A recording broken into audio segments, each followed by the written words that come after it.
के लिए श्रम के अलावा एक और चीज़ है, उसका नाम है सफाई। सफाई अगर आप न करने का मौका देंगे तो हम जिंदा नहीं रह सकते। नाक में शहवा नींद की लगत दी तो हमारे प्राण निकल जाएंगे। और अगर हमको आप पेशाब न करने दें तो बेटे हमारा पेट खुल जाएगा, हमारे प्राण निकल जाएंगे। पसीना नींद के लिए तो भी हम जिंदा नहीं रहेंगे। और टट्टी नहीं जाए तो भी हम जिंदा नहीं रहेंगे। सफाई 1, सोना 2, श्रम 3 और खुराक 4। 4 चीज़ों के आधार पर आदमी का शरीर जिंदा रहता है। खेती 4 चीज़ों के आधार पर टिकी हुई है। तिजारत 4 चीज़ों के आधार पर टिकी हुई है। एक आएगा पर एक तो धन, अगर आपके पास पूंजी है तो आप तिजारत कर सकते हैं, पूंजी नहीं है तो आप तिजारत नहीं कर सकते। पूंजी के अलावा आपका ज्ञान, उस तिजारत के बारे में कोई जानकारी है, ज्ञान है तो आप कर सकते हैं। जानकारी जानते हैं नहीं, समझते हैं नहीं तो आप कैसे कर लेंगे? नहीं धन है हमारे पास, धन है तो बेटे खत्म हो जाएगा थोड़ी दिनों में, जान के बना नहीं हो सकती। एक और ग्राहक है, दूसरा ग्राहक नहीं, हम चीज़ तो बहुत बना लेते हैं।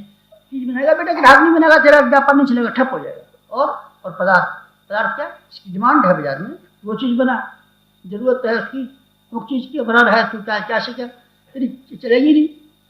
पदार्थ जो हम बनाते हैं, बिक्री, ग्राहक और धन, विज्ञान, 4 के बिना कोई व्यापार नहीं चला। 4 के साधन नहीं होंगे तो आपका व्यापार में दिवाला निकल जाएगा। कोई भी कमाता हो तो आपको नुकसान पड़ेगा। 4 चीज़ें इस चीज़ की है।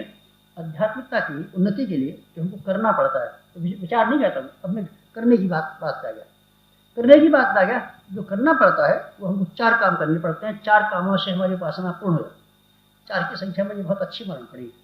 4 वेद, सारे का सारा ज्ञान और विज्ञान गायत्री मंत्र का 4 वेदों में आ गया है। 4 वेदों में 4 उन सिद्धांतों का वर्णन है जिसको मैं आज आपको बताना चाहता हूँ। क्रिया पक्ष के 4 वेद।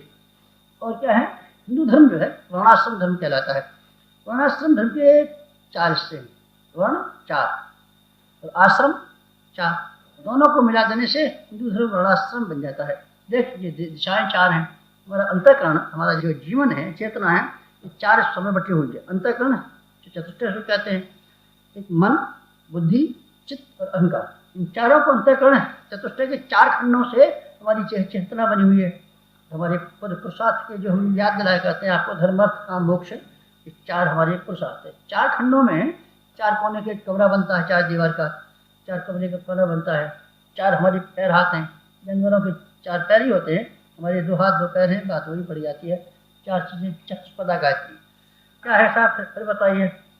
4 हमने युग निर्माण का संकल्प जब प्रकाशित किया था तो हमने सब साधनों को बताया था, आपको करने के लायक सिर्फ 4 चीज़ें। 4 आप करेंगे तो आपकी आत्मा की निश्चित रूप से, और आप 4 में से एक काम करेंगे तो आपको उन्नति नहीं हो सकती। 4 काम कौन से थे? जिस दिन, आज से 30 साल पहले, जिस दिन भारत को स्वाधीनता मिली थी, ठीक उसी दिन युग निर्माण परिवार, जो पहले गायत्री परिवार के नाम से प्रख्यात था, अब उसका नाम बदल दिया गया है। पहले हम उसको मुन्ना मुन्ना कहते थे, अब उसको बेटा बेटा कहते हैं। तो सब पहले मुन्ना में छोटा होता, मुन्ना कहते थे, अब बेटा, अब बेटा इसलिए कहते बड़ा हो गया।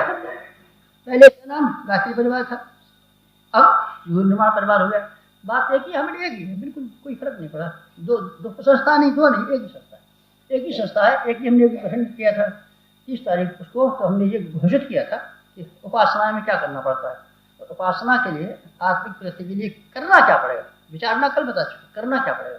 करने के लिए 4 काम हमने किए हैं, और 4 काम हर अध्यात्मवादी को करने पड़ेंगे। इससे कम में किसी का काम नहीं चला। 4 से कम जो करेगा उसकी उपासना निरर्थक चल जाएगी। कौन कौन से बताइए बेटे?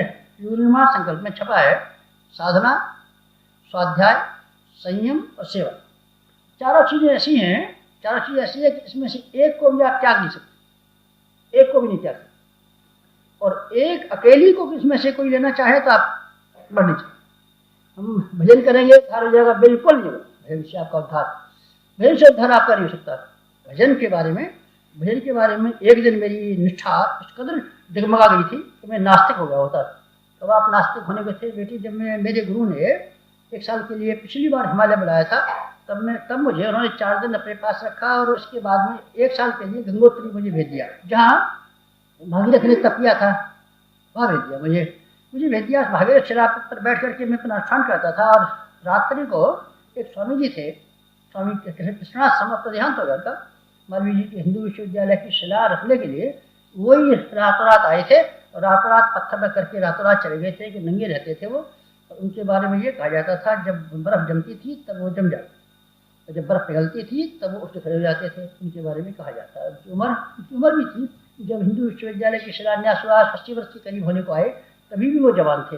तभी वो जवान थे। और लोगों ने बताया कि इस समय जब उनकी मृत्यु हुई है 2 वर्ष पहले, तो उनकी उम्र 200 से कम नहीं थी, 200 से कम नहीं थी। बड़े समृद्ध महात्मा थे। उनकी यहाँ मुझे रात को रखा गया। वहाँ मैंने एक बात देखी, एक घटना ऐसी देखी जिससे कि मैं पागल होते होते बचा और मैं नास्तिक होते होते बचा। गंगोत्री में जहाँ मैं रहता था, गंगोत्री में जहाँ मैं रहता था, वहाँ बाकी महात्मा तो ऐसे थे जो गर्मी के दिनों में आते थे और बाकी चले जाते थे। तो वहाँ जमती थी बर्फ, हमेशा बर्फ जमी रहती थी 4 महीने। बद्रीनाथ में भी भगवान के मंदिर के पट बंद हो जाते हैं और भगवान को बंद करके लोग चले जाते हैं और ठंड पड़ती है। गंगोत्री में भी ऐसा होता है। गंगोत्री में से गंगा जी की मूर्ति को उठा करके वहाँ से 23 मील दूर एक गांव है, नाम भूल गया उस वक्त, वहाँ कंधे पर रख करके उस मूर्ति को ले आते हैं, गांव में ले आते हैं और वहीं पूजा सेवा करते हैं। और जब बर्फ पिघल जाती है तब उस मूर्ति को कंधे पर रख के लाते हैं, फिर उस मंदिर में स्थापित कर देते हैं। वो ले आते हैं बद्रीनाथ, वहीं जो बंद रहते हैं, गंगोत्री ले आते हैं। पर बहरहाल वहाँ कोई रह नहीं सकता। वहाँ रहने के लिए